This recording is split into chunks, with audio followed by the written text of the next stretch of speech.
హనుమంతుడు తన శక్తిని మర్చిపోయాడని మీకు తెలుసా?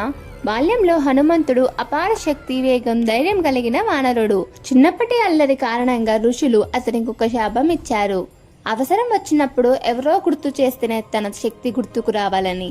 కాలం గడిచిన తర్వాత సీతమ్మను వెతికే కార్యంలో హనుమంతుడు వానర సేనతో కలిసి దక్షిణ దిశగా ప్రయాణించి సముద్ర తీరానికి చేరుకున్నాడు. లంక సముద్రం ఆవల ఉందని తెలిసి అందరూ ఆందోళనకు గురయ్యారు. ఆ విస్తారమైన సముద్రాన్ని దాటే ధైర్యం ఎవరికి రాలేదు. హనుమంతుడు కూడా తన శక్తిని మర్చిపోయి నిశ్శబ్దంగా ఉన్నాడు. అప్పుడు జ్ఞానవంతుడైన జాంబవంతుడు అతని బాల్యంలోని మహిమలను, దేవతలు ఇచ్చిన వరాలను గుర్తు చేశాడు.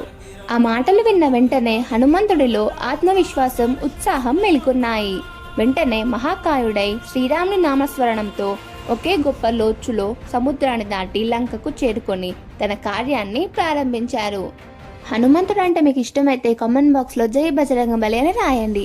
అలాగే మా ఛానల్ని సబ్స్క్రైబ్ చేసుకోండి.